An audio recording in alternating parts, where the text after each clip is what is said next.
आज इस वीडियो में बात करेंगे भारत के मशहूर बिजनेसमैन और आजकल जिसके चर्चे पूरे दुनिया में चल रहे हैं ऐसे गौतम शांतिलाल अडानी की। कुछ हफ्ते पहले ही गौतम अडानी भारत के और एशिया के दूसरे सबसे अमीर व्यक्ति बने, लेकिन पिछले कुछ दिनों से अडानी ग्रुप की कंपनी में फॉरेन इन्वेस्टमेंट के न्यूज़ और जर्नलिस्ट सुचिता दलाल के ट्वीट के चलते अडानी ग्रुप के शेयर्स में भारी गिरावट देखने को मिल रही है और इसी के चलते गौतम अडानी अमीर इंसानों की सूची में दूसरे स्थान से नीचे चले गए हैं।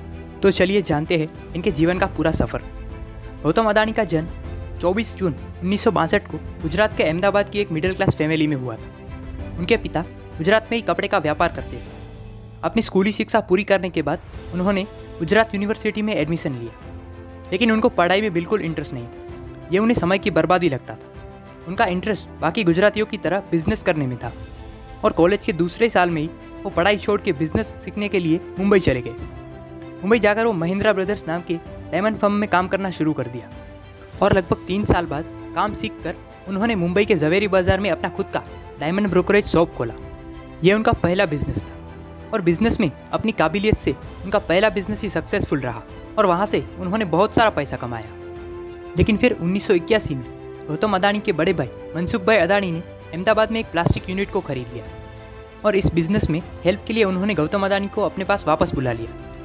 उस कंपनी में उन्हें हर महीने 20 टन पॉलीविनाइल क्लोराइड की ज़रूरत पड़ती, जो कि उन्हें दूसरे देशों से इंपोर्ट करना पड़ता था और यहीं से इंपोर्ट एक्सपोर्ट मार्केट से उनकी पहचान हुई। ये उन्हें काफ़ी पसंद आया और इस बिज़नेस में अपॉर्चुनिटी देखते हुए उन्होंने साल 1988 में अडानी एक्सपोर्ट्स लिमिटेड नाम से एक कंपनी शुरू कर दी, जो कि आज अडानी एंटरप्राइज नाम से जानी जाती है। बहुत कम समय में ही गौतम अडानी इस बिज़नेस को आसमान की ऊंचाई पर ले गए। साल 1991 में इकोनॉमिक लिबरलाइजेशन पॉलिसी आने के बाद प्राइवेट कंपनीज के लिए बहुत बड़ी अपॉर्चुनिटी खुल गई। इस अपॉर्चुनिटी का गौतम अडानी ने पूरा लाभ उठाया। उन्होंने अपनी कंपनी और बिजनेस को और भी ज़्यादा तेज़ी से आगे बढ़ाया। उनका इंपोर्ट एक्सपोर्ट का काम बहुत तेज़ी से चल रहा था, लेकिन कई बार उनके शिप्स लेट हो जाते थे। इसी के चलते उनका समय भी बर्बाद होता था और उन्हें लॉस भी होता था। ऐसे में 1993 में गुजरात सरकार ने कच्छ में मौजूद मुंद्रा पोर्ट को चलाने का काम किसी प्राइवेट कंपनी को देने का फैसला लिया और वो कॉन्ट्रैक्ट गौतम अडानी ने हासिल किया। यहीं से अडानी पोर्ट और स्पेशल इकोनॉमिक जोन लिमिटेड की शुरुआत हुई और कहा जाता है कि ये डील गौतम अडानी की लाइफ का टर्निंग पॉइंट था और आज ये कंपनी भारत की सबसे बड़ी प्राइवेट मल्टीपोर्ट ऑपरेटर कंपनी है।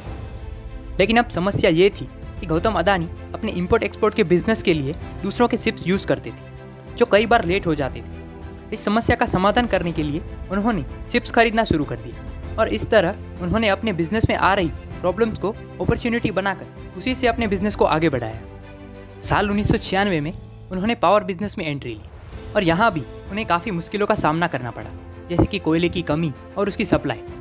आगे चलते उन्होंने कोयले की खानें ही खरीद ली और उसके ट्रांसपोर्ट के लिए एक लॉजिस्टिक कंपनी शुरू कर दी।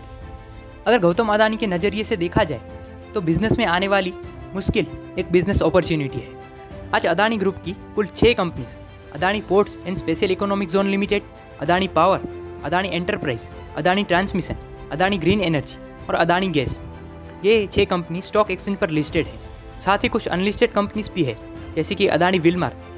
हाल ही में उन्होंने एविएशन सेक्टर में भी एंटर किया है। पिछले साल गवर्नमेंट ने 6 एयरपोर्ट मैनेज करने के लिए प्राइवेट कंपनी से बिड मंगवाई थी, जिसमें से 5 कॉन्ट्रैक्ट अडानी ने जीते।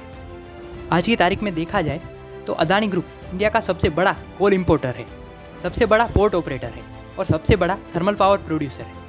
और इसी साल अडानी ने दुनिया की सबसे बड़ी सोलार बिड भी जीत ली। Solar energy corporation of India ने 8000 मेगावाट पावर प्लांट का जिम्मा अडानी ग्रीन को सौंपा है। गौतम अडानी पर उनके पॉलिटिकल रिलेशन के ऊपर कई सारे सवाल भी उठाए गए, लेकिन उन्होंने सभी सवालों को नकारा है। इन सब के अलावा कुछ ऐसी बातें भी हैं जो शायद आप नहीं जानते होंगे। कुछ साल पहले अडानी ग्रुप ने अडानी फाउंडेशन स्टार्ट किया, जिसके जरिए वो फिलेंट्रोपिक एक्टिविटीज़ करते हैं। अडानी ग्रुप अपने प्रॉफिट का 3% हिस्सा अडानी फाउंडेशन को देते हैं। तो इस तरह से एक मिडिल क्लास फैमिली में जन्मे गौतम अडानी ने अपनी मेहनत और सूझबूझ से अडानी ग्रुप को भारत का एक विशाल और सक्सेसफुल ग्रुप बनाया। एक चीज़ गौतम अडानी से हम सबको सीखनी चाहिए कि जब भी मुसीबत आए तो उससे डरो मत, उसका सामना करो और उसे निकलने का रास्ता बनाओ।